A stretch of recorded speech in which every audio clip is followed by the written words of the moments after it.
नमस्कार, live vision classes में फिर से आपका स्वागत है।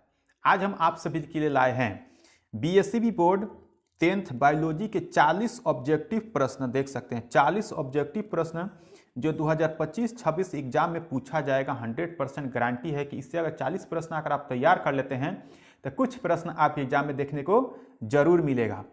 पूरा का पूरा प्रश्न आपको नोट कर लेना है, याद कर लेना है और हो सके तो अपने कॉपी पर भी नोट जरूर कर लीजिएगा।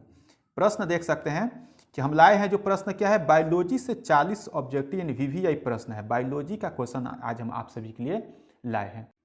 अगर आप हमारे चैनल को सब्सक्राइब कर लेते हैं तो इस तरह से सभी का प्रश्न आपके ऑब्जेक्टिव और सब्जेक्टिव सब मिलेगा इस चैनल पे। तो चलिए शुरू करते हैं प्रश्न को और देखिए प्रश्न है, पहला प्रश्न कि पत्तियों में गैसों का आदान प्रदान मुख्यतः कहाँ होता है। 4 ऑप्शन आपके सामने है, किसी एक ऑप्शन, चारों ऑप्शन में से कोई एक ऑप्शन सही होगा। आपको ध्यानपूर्वक प्रश्न को पढ़ना है, ऑप्शन चूज करना है, उसके बाद आंसर लगाना है और कमेंट में आप जरूर बताइएगा कितना आंसर सही है। और अगर आप फेसबुक पर देख रहे हैं तो पेज को फॉलो जरूर कर लीजिएगा और यूट्यूब पर देख रहे हैं तो सब्सक्राइब भी जरूर कर लीजिएगा। पहला प्रश्न क्या था कि पत्तियों में गैसों का आदान प्रदान कहाँ होता है। तो देखिए पत्तियों में गैसों का आदान प्रदान कहाँ होता है, तो कहाँ से होता है, तो रंध्र से। ऑप्शन नंबर बी इसका राइट आंसर होगा। एकदम 100% आंसर सही मिलेगा, एक भी प्रश्न और आंसर आपको गलत नहीं मिलेगा। दूसरा प्रश्न है कि स्वपोषी पोषण के लिए निम्नलिखित में कौन आवश्यक है। तो स्वपोषी पोषण के लिए निम्नलिखित में क्या आवश्यक है, तो इसके लिए CO2 भी आवश्यक है, पर्णहरित भी आवश्यक है, सूर्य का प्रकाश भी आवश्यक है। यानी इसका ऑप्शन नंबर हो जाएगा डी, इनमें से सभी। 3 नंबर प्रश्न है कि निम्नलिखित में कौन सा पादप हार्मोन है। निम्नलिखित में कौन सा पादप हार्मोन है, बहुत अच्छा प्रश्न है। तो इनमें से कौन सा पादप हार्मोन है, तो साइटोकाइनिन पादप हार्मोन है। ऑप्शन नंबर क्या हो जाएगा, तो डी होगा। 4 नंबर प्रश्न है कि मानव हृदय में कोष्ठकों यानी चेंबरों की संख्या होती है। तो किसी एक आंसर सही होगा, जल्दी से आप कमेंट में जरूर बताइएगा कितना आंसर सही था। तो इसका आंसर जो हो जाएगा ऑप्शन नंबर सी, यानी हृदय में जो होती है 4 चेंबर होते हैं, ये 4 कोष्ठक होते हैं। 100% एग्जाम में आपके पूछे जाएगा। 5 नंबर प्रश्न है, 5 नंबर प्रश्न है कि निम्नलिखित में से किसे कोशिका का ऊर्जा मुद्रा कहा जाता है। कभी कभी कहा देगा कि ऊर्जा गृह कहा जाता है, तो गृह कहा या मुद्रा कहा जाए तो क्या होता है, तो ATP ऑप्शन नंबर इसका आंसर हो जाएगा राइट, बी नंबर। बिल्कुल सही आंसर आपको बताएंगे, एक भी प्रश्न आपको गलत नहीं मिलेगा, पूरा का पूरा सही मिलेगा। तो आप विश्वास करके पूरे प्रश्न को अच्छे से समझ लेना है और याद कर लेना है। 5 नंबर प्रश्न हो गया, ऑप्शन नंबर क्या था, बी था। 6 नंबर प्रश्न कह रहा है कि अमीबा अपना भोजन पकड़ने के लिए किसका उपयोग करता है। तो अमीबा अपना भोजन पकड़ने के लिए किसका उपयोग करता है, तो कुटपाद का उपयोग करता है। ऑप्शन नंबर आंसर हो जाएगा ए। 7 नंबर प्रश्न है कि कोशिका विभाजन के किस प्रकार में द्विखंडन होता है। तो देखिए द्विखंडन मतलब होता है 2 भागों में टूटकर उसका 2 नए जीव का बना लेना। तो एक अमीबा ऐसा प्राणी है जिसमें कोशिका विभाजन में द्विखंडन होता है। यानी कौन सा ऑप्शन नंबर हो जाएगा, तो ऑप्शन नंबर ए होगा 7 नंबर का। 8 नंबर प्रश्न है, कह रहा है कि पौधों में जाइलम का मुख्य कार्य क्या है। तो पौधों में जाइलम का मुख्य कार्य बहुत इंपॉर्टेंट प्रश्न है, पूरा VVI प्रश्न है, आपको कैसे भी करके याद कर लेना है। तो पौधों में जाइलम का जो मुख्य कार्य है वो क्या है, जल का वहन करना। ऑप्शन नंबर ए आंसर होगा इसका। 9 नंबर प्रश्न है, 9 नंबर कह रहा है कि निम्नलिखित में किसे अपघटक कहा जाता है। निम्नलिखित में किसे अपघटक कहा जाता है, तो इसका ऑप्शन नंबर डी हो जाएगा, एकदम राइट आंसर है, कन्फर्म आंसर है, ठीक है। 10 नंबर प्रश्न है कि कार्बन डाइऑक्साइड और जल के इस्तेमाल से हरित पौधे क्या बनाते हैं। तो कार्बन डाइऑक्साइड और जल के इस्तेमाल से पौधे क्या बनाएंगे, तो पौधे का भोजन बनता है किस रूप में, ग्लूकोज के रूप में। ऑप्शन नंबर 20 का आंसर होगा। 11 नंबर प्रश्न है, कवकों में पोषण की कौन सी विधि पाई जाती है। तो कवक में पोषण की कौन सी विधि पाई जाती है, तो मृतजीवी पोषण होती है। ऑप्शन नंबर ए होगा। 12 नंबर प्रश्न आपके सामने है। 12 नंबर प्रश्न कह रहा है कि प्रकाश संश्लेषण मुख्यतः कहाँ होता है। कहाँ होता है, तो प्रकाश संश्लेषण कहाँ होता है, तो प्रकाश संश्लेषण होता है हरे पौधों में। ऑप्शन नंबर सी होगा। 13 नंबर प्रश्न है कि स्वपोषी पोषण के लिए कौन से चौरों में आवश्यक है। क्वेश्चन कुछ अलग टाइप के भी देता है गलती कराने के लिए। क्या है, स्वपोषी पोषण के लिए कौन से चौरों में आवश्यक है। इसके पहले एक प्रश्न बताए थे स्वपोषण पोषण के लिए आवश्यक है, तो स्वपोषी पोषण के लिए क्या आवश्यक है, तो पर्णहरित यानी उसमें क्लोरोफिल होना चाहिए, सूर्य प्रकाश होना चाहिए, कार्बन डाइऑक्साइड सभी होगा, यानी ऑप्शन नंबर इसका क्या हो जाएगा, तो डी होगा। अगला प्रश्न देखेंगे 14 नंबर प्रश्न आपके सामने है। अगर याद होगा तो आप कमेंट में जरूर बताइए कितना प्रश्न आपका सही हो रहा था, बिना चीटिंग किए, बिना देखे। 14 प्रश्न है कि मानव रक्त में थक्का बनने में कौन सा अवयव मदद करता है, यानी हम लोग का जो शरीर है, खून का जो थक्का बनाता है उनमें कौन सहायक होता है, तो प्लेटलेट्स होता है, ऑप्शन नंबर सी होता है। प्रश्न 15 नंबर है कि द्विखंडन किस जीव में पाया जाता है। ये प्रश्न कई बार आ चुका है। द्विखंडन किस जीव में पाया जाता है, तो द्विखंडन जो पाया जाता है वो अमीबा में पाया जाता है, ऑप्शन नंबर ए इसका राइट आंसर होगा। 16 नंबर प्रश्न है अब कि मानव आहार नाल का सबसे लंबा भाग है, यानी हम लोग शरीर का आहार नाल है उसमें का सबसे लंबा भाग कौन सा है, तो सबसे जो लंबा भाग होता है वो होता है छोटी आंत, ऑप्शन नंबर बी।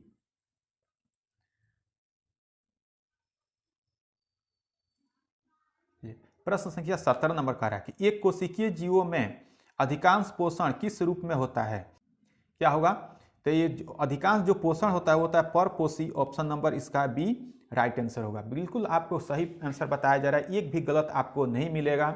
और इसीलिए बोल रहे हैं कि चैनल को सब्सक्राइब नहीं किया यूट्यूब पर तो सब्सक्राइब कर लेना, और फेसबुक पर देख रहे हैं तो फॉलो जरूर कर लेना है। 18 नंबर प्रश्न कह रहा है कि मानव नेत्र दृष्टि दोष दूर करने के लिए किस प्रकार के लेंस का प्रयोग किया जाता है। यहाँ पे एक फिजिक्स का क्वेश्चन आ गया है, जो अभी हम बायोलॉजी का बता रहे हैं, लेकिन फिजिक्स का क्वेश्चन है तो कोई दिक्कत नहीं है, आपको यहीं पे याद कर लेना है। देखिए दृष्टि दोष कई प्रकार की होती है, एक निकट दृष्टि दोष होता है, दूर दृष्टि दोष होता है, जरा दृष्टि दोष होता है, अबिंदुकता भी होती है। तो सब के लिए अलग अलग प्रकार के लेंस यानी चश्मे का प्रयोग किया जाता है। तो इसमें कोई दृष्टि दोष का नाम नहीं लिखा है, सिर्फ कह रहा है कि नेत्र में दृष्टि दोष को दूर करने के लिए किस प्रकार के लेंस का प्रयोग किया जाता है। तो यहाँ पर क्या हो जाएगा, इसका आंसर देखा है तो इनमें से कह रहा है कि अवतल लेंस, उत्तल लेंस, बेलनाकार लेंस, तो इनमें से सभी। तो दृष्टि दोष को दूर करने के लिए मुख्यतः अधिकतर उत्तल लेंस का प्रयोग किया जाता है, अधिकतर उत्तल लेंस का प्रयोग किया जाता है, ठीक है, याद रखिएगा। 19 नंबर प्रश्न है, करेक्ट, पौधों में उत्सर्जन द्वारा निकलने वाले पदार्थों में से कौन सा है, यानी पौधों में से जो उत्सर्जन होता है उनमें से कौन सा पदार्थ निकलता है। तो देखिए गोंद भी निकलता है, टैनिन भी निकलता है, रेजिन भी निकलता है, यानी इसमें का ऑप्शन नंबर डी हो जाएगा सभी राइट आंसर। आगे देखेंगे 20 नंबर प्रश्न। 20 नंबर प्रश्न है कि स्वपोषी पोषण वाला जीव कौन सा है। स्वपोषी पोषण वाला जीव कौन सा है, तो स्वपोषी पोषण किसमें होता है, तो हरे पौधों में होता है, ऑप्शन नंबर सी। कितना आसान प्रश्न है, और ऐसे ही प्रश्न आपके एग्जाम में देखने को मिलेगा।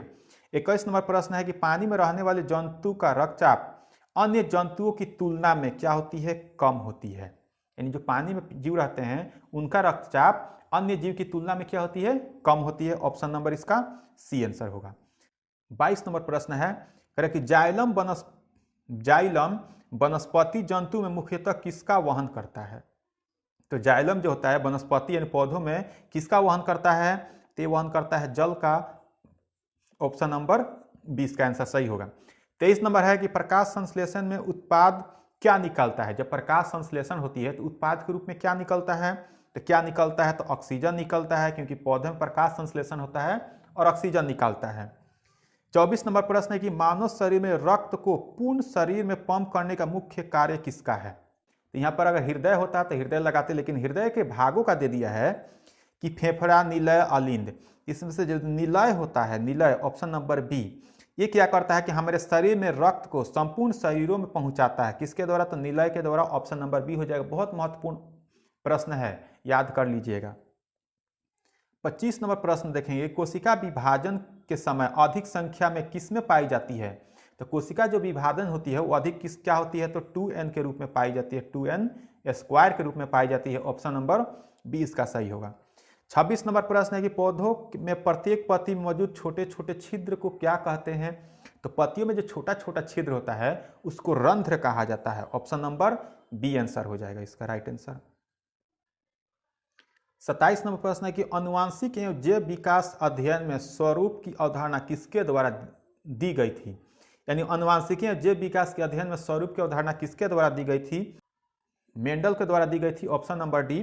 कहीं आपको मेंडल अलग अलग प्रकार के मिलेगा, कहीं आपको मेंडल इस तरह से भी मिलेगा देखने के लिए, या मेंडल। तो मेंडल लिखा गया, उसमें कोई दिक्कत नहीं, आपको याद रखना है मेंडल पूरा नाम होता है ग्रेगर जॉन मेंडल। ठीक है। 28 नंबर प्रश्न देखिए। 28 नंबर प्रश्न है कि मानव अलिंद निलय बंद होने पर क्या उत्पन्न हो सकता है। मानव का निलय, अभी इसके पहले प्रश्न में ही निलय क्या करता है, तो पूरे शरीरों में रक्त पहुंचाता है। तो ये कह रहा है कि मानव अलिंद निलय बंद होने पर क्या समस्या उत्पन्न हो सकती है, तो दिल की विफलता। दिल की विफलता यानी काम करना बंद कर देगा, हृदय काम करना, दिल काम करना, धक धक काम करना बंद हो जाएगा। 29 नंबर प्रश्न है कि रक्त संचार प्रणाली में वंशागत विकार कौन सा हो सकता है। तो जो हम लोग शरीर में रक्त प्रणाली है उसमें विकार यानी कोई बीमारी उत्पन्न होगा, तो कौन सी बीमारी उत्पन्न होगा, तो थैलीसीमिया, ऑप्शन नंबर ए इसका राइट आंसर होगा। 30 नंबर प्रश्न है कि पौधों में 30 नंबर प्रश्न है पौधों में निष्कर्षण के अंतर्गत निकलने वाले पदार्थों में से एक नहीं है। तो क्या नहीं है, तो देखिए शहद, मोम, गोंद, रेजिन इत्यादि से निकलता है। मानव लसिका, मानव लसिका निकलता है, कोई पौधों में मानव लसिका हो सकता है, नहीं ना, नहीं होगा। तो ऑप्शन नंबर डी इसका आंसर सही होगा। 31 नंबर प्रश्न है कि जंतु जगत में प्रमुख ऊतक किसे कहते हैं। जंतु जगत में प्रमुख ऊतक किसे कहते हैं, तो संयोजी ऊतक जंतु जगत का प्रमुख ऊतक है, ऑप्शन नंबर ए इसका आंसर होगा। 32 नंबर प्रश्न देखिए। 32 नंबर कह रहा है कि निम्नलिखित में से कौन सा हार्मोन ब्लड शुगर नियंत्रित करता है। बहुत इंपॉर्टेंट प्रश्न है। निम्नलिखित में से कौन सा हार्मोन ब्लड शुगर को नियंत्रित करता है, तो इंसुलिन। इंसुलिन, ठीक है। इंसुलिन की कमी से क्या होती है, तो डायबिटीज होती है। प्रश्न पूछेगा डायबिटीज यानी चीनी रोग यानी शुगर रोग को कम करने के लिए, नियंत्रित करने के लिए किसकी सुई दी जाती है, तो इंसुलिन की सुई दी जाती है। इस सब का आंसर क्या हो जाएगा, ऑप्शन नंबर ए। 33 नंबर प्रश्न है कि पौधों में सांस प्रक्रिया मुख्यतः किससे संबंधित है। तो पौधों में सांस प्रक्रिया किससे संबंधित है,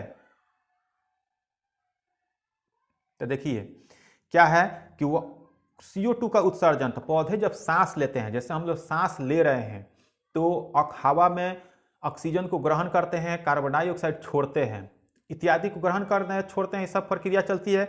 उसी तरह से पौधों में भी सांस प्रक्रिया में CO2 का उत्सर्जन होता है। तो CO2 का उत्सर्जन होता है, O2 का सेवन होता है, ऊतकों का क्षय होता है।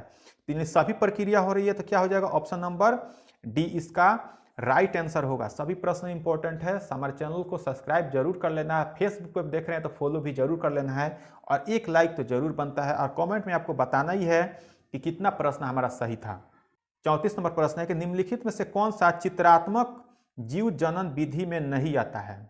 बहुत अच्छा प्रश्न है। कौन सा चित्रात्मक जीव जनन विधि में नहीं आता है, तो देखिए फल का निर्माण जीव जनन विधि में है, बीज का अंकुरन जल जनन विधि में है, कोशिका का विभाजन क्या है, नहीं।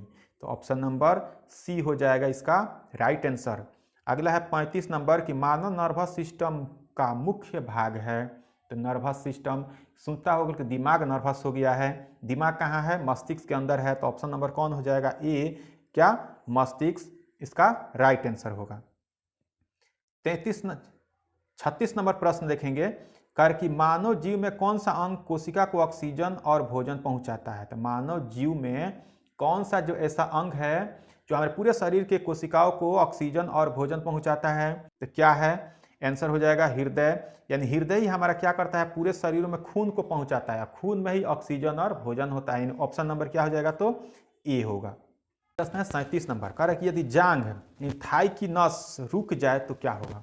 यदि थाई यानी जांघ की नस रुक जाए तो क्या होगा, तो रक्त प्रवाह बंद हो जाएगा, रक्त प्रवाह बंद हो जाएगा। ऑप्शन नंबर ए इसका राइट आंसर होगा।